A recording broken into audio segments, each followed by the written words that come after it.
ATV news मध्ये आपले स्वागत आहे। आपण पाहत आहात आदिवासी न्यूज वार्ता मध्ये परिसरातील क्रीडा, शैक्षणिक, राजकीय व इतरही घडामोडी।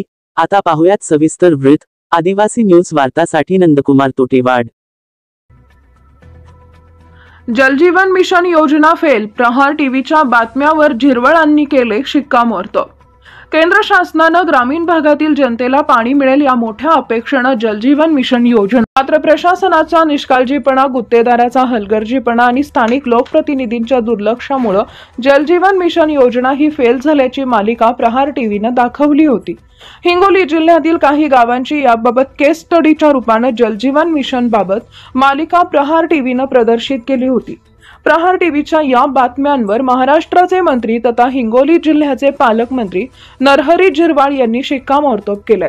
नाशिक इथं पत्रकारांशी बोलताना झिरवाळांनी सांगितलं की केंद्र शासनाची जलजीवन मिशन योजना ही फेल झाली आहे। विशेष म्हणजे कोट्यावधी रुपये या योजनेवर खर्च करण्यात आले असून अनेक ठिकाणी योजना सुरू झालेली नाही, त्यामुळे ग्रामीण भागातील जनतेला पाणी अजूनही मिळालेलं नाही। नुकसान भरपाई कशी करणार असाही प्रश्न उपस्थित केला जातोय, तर अनेक ठिकाणी अतिशय निकृष्ट दर्जाचं काम करण्यात आलं असून याचं नियंत्रण हे जिल्हा परिषद प्रशासनाचं असतं। मात्र जिल्हा प्रशासनातील अधिकारी, अभियंता यांनी यावर नियंत्रण ठेवलं नाही किंवा दुसरे काही कारण आहे याबाबत काही सांगता येत नाही। एकंदरीत असं म्हणता येईल की प्रहार टीव्हीने जलजीवन मिशन योजना फेल झाल्याच्या बातम्यांच्या आधारे प्रसारित केलं होतं। या बातम्यांवर पालकमंत्री नरहरी झिरवाळांनी शिक्कामोर्तब केलंय। आता प्रश्न असा उपस्थित होते की यावर आता शासन काय कारवाई करणार हे पाहावं लागेल।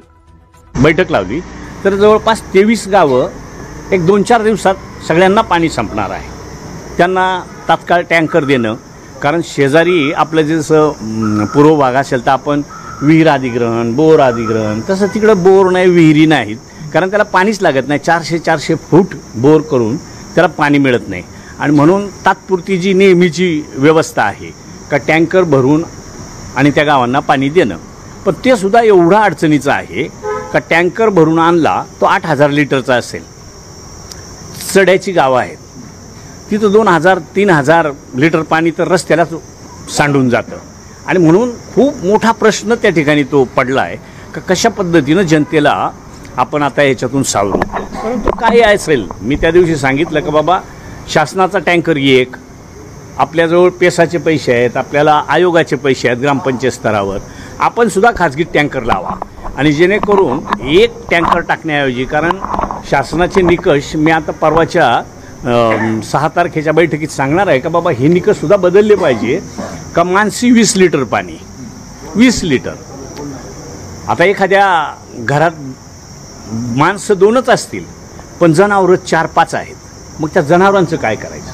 म्हणून जनावरांचा सुद्धा हिशोब करावाच लागेल। भले पूर्ण पाणी त्यांना मिळणार नसेल, आता ते मूक जनावर आहे ते काही सांगणार नाही माझी ताण भागली असं, पण काही करून पण मग त्याला आपल्याला वाटेल का बाबा यांना पाणी दिलं आपण, म्हणून कमी जास्त प्रमाणात का होईना पण जनावरांना सुद्धा पाणी देण्याच्या संदर्भात मी कॅबिनेटला सांगणार आहे।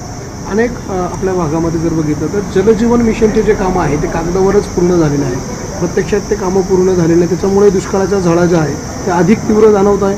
पण मला नाही वाटत का जलजीवनची कामं पूर्ण झाली आहेत असं कुठेही नाही आहे। जरी पूर्ण झाले असतील तरी त्या ग्रामपंचायतनं तो यील्ड तपासल्याशिवाय, कारण आजची सरपंच मंडळी इतशी क्वालिफाईड आहे, आम्ही त्यांना मार्गदर्शन करत असतो का काही असेल तर तुम्ही यील्ड हे मार्च, एप्रिल, मेच्या दरम्यान जे तपासलं जातं ते तपासल्याशिवाय, कारण हिवाळ्यात जर यील्ड किंवा त्यांनी ताबा घेतला आणि उन्हाळ्यात पाणी गेलं तर काय, म्हणून तशा पद्धतीनं आपण काही कोणाला ताबे दिलेले नाही किंवा ताबा घ्यायलाही सांगितलेलं नाही। अजूनही आपल्यामार्फत मी तेच सांगतो का ज्या छोट्या मोठ्या दुरुस्त्या असतील, काही ठिकाणी अगदी पाणी आजच्या आज सुद्धा जाऊ शकतं, किरकोळ दुरुस्त्या आहेत। किरकोळ दुरुस्त्या म्हणजे नवीनच करणं आहे, एखाद्या ठिकाणी एल्बो जोडणं आहे, एखाद्या ठिकाणी एअर वॉल टाकणं आहे, एखाद्या ठिकाणी रिटर्न वॉल टाकणं आहे, अशा ज्या किरकोळ बाबी आहेत त्या जलजीवनचं काय व्हायचं ते होत राहील, पण यंदाच्या ह्या मोठ्या एवढ्या संकटात त्याच्यावर मात करण्यासाठी आपण पाणी नेऊन देऊ। त्याचा परिणाम मला 4-5 गावांचे दुसऱ्याच दिवशी फोन आले का साहेब आमचं काम सुरू झाले, कोपुर्ली असेल त्याचे 4 पाडे किंवा तुमचं घुबडसाका असेल, घुबडसाक्याचं सुद्धा फक्त व्होल्टेजचाही काही ठिकाणी प्रॉब्लेम आहे, तर व्होल्टेजच्या संदर्भात सुद्धा मी शिवीवाल्यांना सांगितलं बाबा कॅपॅसिटर तुमचे बसवा, ग्रामपंचायत बसवल किंवा शेजारी सोलर प्लॅन्ट त्या पायलटला, पण पायलटला भेटताना त्याला पाया पडायचं होतं, त्यांनी चप्पल त्याची खाली काढून ठेवली. आता याच्यात कोण म्हणतं ह्याला सुदाम्याला शेवटपर्यंत सांभाळतील का? अरे मी श्रीकृष्णच नाही, सुदामाचा विषयच नाही. त्यांच्या उपमा आपल्यासारख्या सर्वसामान्य माणसाला कशा लागू करता तुम्ही? सांभाळतो नाही सांभाळत तो काळवेळ ठरवल, है ना. बाकी धन्यवाद.